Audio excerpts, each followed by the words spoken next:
test.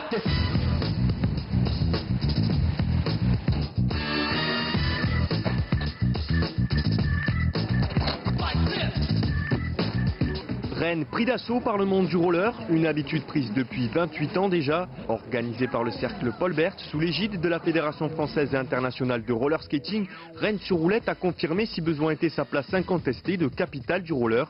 Sur l'esplanade de Gaulle, pros et amateurs étaient réunis. Au programme roller acrobatique, randonnée en ville, mais surtout l'ouverture de la saison de la World Inline Cup, avec les meilleurs patineurs de vitesse européens et mondiaux regroupés en team sur la ligne de départ. Rennes sur roulette, c'est une manifestation qui est organisée par le cercle Paul Bert, par la ville de Rennes, sous l'égide des fédérations françaises de roller skating et internationales de roller skating. Et en termes de nombre, aujourd'hui, il y a de l'ordre de 300 à 320 bénévoles du cercle Paul Bert qui sont présents. Et donc c'est aussi un comité d'organisation et de pilotage qui organise cet événement. Donc c'est vraiment le fruit, je dirais, d'une organisation maison à la hauteur de l'événement. Et on attend aussi beaucoup de public. Les années précédentes, il y a de l'ordre de 25 000 personnes. Et sur le site de l'événement, il y a à peu près de l'ordre de 6 à 7 000 participants. Virage serré, longue ligne droite d'une distance de 2,8 km. Le tracé du circuit annonce en ce début de saison une course rythmée, mais aussi indécise. Généralement, ça a tendance à peut-être se regarder un petit peu pour la première étape, voir un petit peu les forces en place, qui est en forme, qui ne l'est pas. Un début de saison, c'est toujours un petit peu particulier. Cela dit, c'est un circuit quand même assez difficile parce qu'il y a beaucoup de virages et ça rend la course un petit peu plus compliquée. Donc, à mon sens, il risque d'avoir des échappées, mais maintenant, c'est les patineurs qui vont décider un petit peu du scénario. Chez les féminines, la course est très serrée. Cecilia Baina, la colombienne du team Powerslide, vainqueur de l'édition 2009 de la World Inline Cup, tente une échappée à mi-course. Amenée par sa coéquipière Nathalie Barbotin, 3e l'an dernier à Rennes, les deux patineuses du team Powerslide sont rapidement reprises par le peloton. Après 13 tours, 1 h 11 minutes et 32 secondes de course, la championne du monde en titre s'impose finalement au sprint et remporte pour la première fois de sa carrière l'étape rennaise. C'était une course difficile ici en France, en plein centre-ville, avec beaucoup de virages. Nous avons essayé d'attaquer avec ma coéquipière Nathalie Barbotin pour mettre en difficulté Giovanna Ciucciarelli, c'est ma principale adversaire. Mais nous avons finalement été repris, je m'impose au sprint final. C'était une superbe victoire.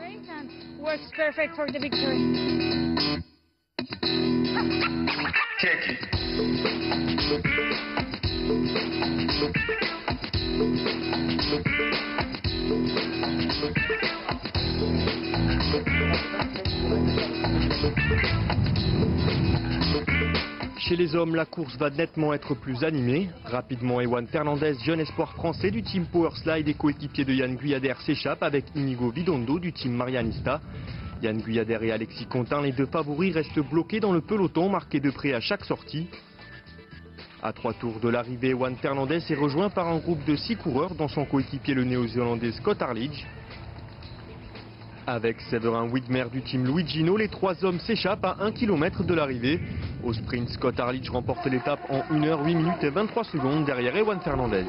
Je suis surpris un peu parce que les favoris c'était quand même Yann Guyader et Alexis Contin. Vous êtes deuxième de la World Cup en début de saison.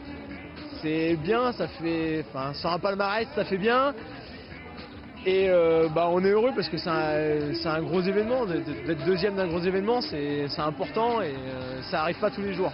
Très attendu à Rennes, Yann Guyader, 2e de la World Inline Cup en 2009, termine 14e. Marqué à chacune de ses attaques, c'est néanmoins sur un de ses contres que Scott Arledge a réussi à s'échapper pour ensuite s'imposer. C'est frustrant, mais bon, c'est le genre de course qui arrive quand même plusieurs fois dans l'année. Il faut savoir s'en contenter et puis faire de son mieux la prochaine fois pour essayer d'avoir de meilleures opportunités. Yann est le leader de l'équipe, mais aujourd'hui il était attendu et beaucoup de coureurs l'ont marqué de près, car tout le monde sait de quoi il est capable. Du coup j'ai pu en profiter pour m'échapper, mais la semaine prochaine je courrai à nouveau pour lui. C'est une chance pour moi, parce que c'est un des meilleurs au monde, et c'est vraiment une chance d'être dans son équipe. Vainqueur de cette première étape, Scott Arledge prend du coup la tête de la World Inline Cup derrière Ewan Fernandez.